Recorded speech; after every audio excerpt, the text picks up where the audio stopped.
Hello Bookish Bryants, welcome to my recommendation for Autumn Amour. Autumn Amour is a readathon that was created by the Bookish Bryants, Scott and Becky, and I'm one of the co-hosts of this readathon. My fellow co-hosts are great people and they have made such creative announcement videos. Before announcing my TBR, which will all consist of lovely romance books. And I wanted to recommend two options for each of the prompts that we are doing. The first week's prompts is historical and or contemporary. For the historical prompts, I have two series that I have read and enjoyed very much. The first one is Bridgertons series by Julia Quinn. I read the entire series last year and I really enjoyed the romance as well as the family element in this series. It's also a great historical period piece. My favorite in this series is the second book. I think they are all very good romance books. The second series that I will recommend is Castles Ever After series by Tessa. In this series, the romances of independent single women who inherit castles are told in a quite funny way actually. And we can definitely use this series for the spicy prompt too. I remember chuckling a lot and I read all of the books in this series. I would certainly recommend a book from this series if you want a good laugh. For the contemporary prompts, I have two standalone books. The first one is a romantic comedy, The Unhoneymooners by Christina. The humor in this book was really good and I will certainly recommend this one if you do not like Zappia romances but prefer the humor in the romance. The second one is a young adult romance book, Eliza and Her Monsters by Francesca, Zappia. I'm not a big fan of young adult romance actually, but this one was different because I think it tackled serious issues as well as a very sweet and slow burn romance. The prompts for the second week is sweet and or spicy. For the sweet prompt, I will first of all recommend the Blue Heron series by Kristen Higgins. The characters in this book do have sex, but it's behind closed doors. So I consider this series very sweet. And like the Bridgertons series, I think the family element in this series was great. And the book also has very sweet animal companions too. Kristen Higgins is a great author who captures you and gets you into the book with her writing. The second book that I will recommend is sort of like a novella.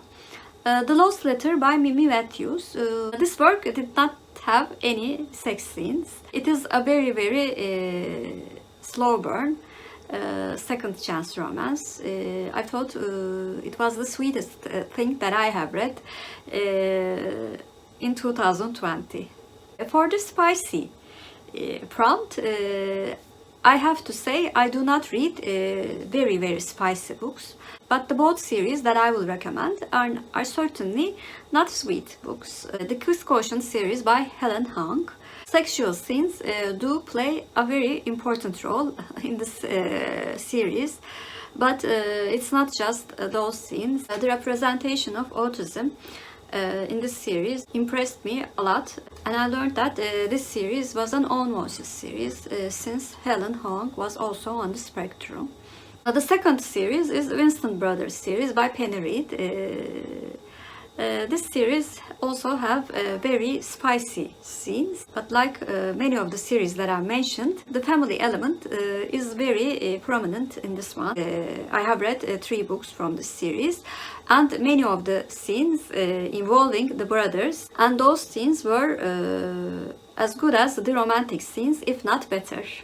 Our theme for the third week is haves and or have-nots. First book that I will recommend for haves is an older book, Bride of Pandoric by Victoria Holt. Our heroine who becomes the Bride of Pandoric family who are very wealthy and very prestigious. It is a gothic romance and it was one of the best among the ones that I have read. For the house, I will recommend Sequel series by Judith McNaught. The heroes in the series are also very wealthy and they sometimes have titles too. When I read the series, I remember being absorbed in the romance. The books in this series also have some spicy scenes, so they can be read for the spicy prompt too. For the have-nots, I've chosen the books in which heroes and the heroines were working people. The first one is The Little Wedding Island by Jamie Edmonds.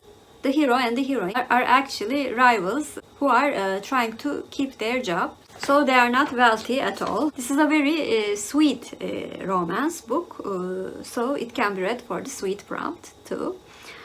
And the series that I will recommend is Canadian West series by Janet Oak. The hero and the heroine of the series do work, and their activities at work as a mountain ranger, as a teacher, as a secretary are all very prominent in the series, so I think it will fit the have-nots prompt. The prompt for the fourth and the last week is traditionally published and or independently published.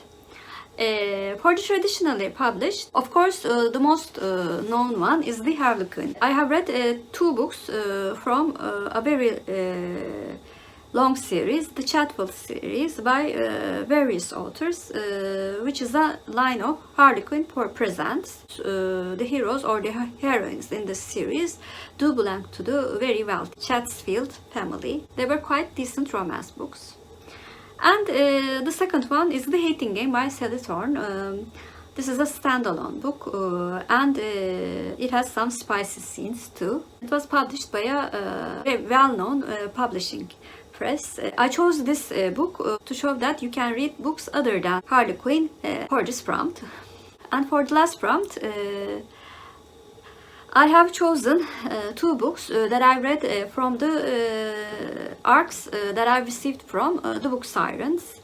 The first one is Walton Valley series by Catherine Kennedy. This series was published by Inspired Press Limited, and this press mostly publishes independent books and self-published books. This historical fiction series has an element of Christian romance, not much. If you do like such books, I think it is a very good example of a decent historical romance series.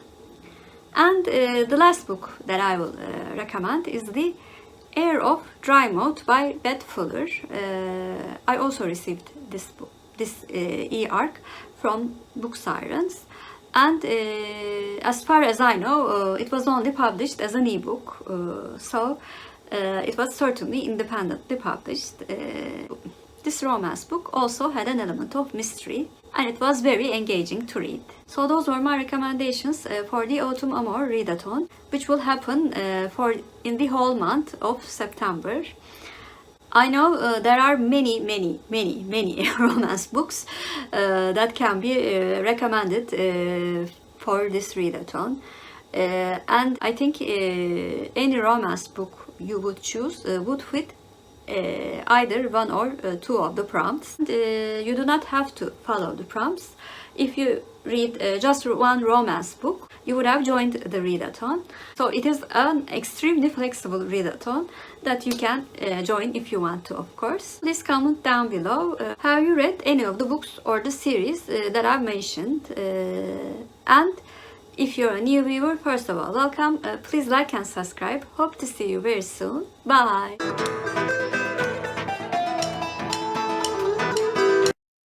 As for Turkish word of the day, I'm going to choose tradition. Tradition means gelenek in Turkish, and gelenek is our Turkish word of the day. Have a good day.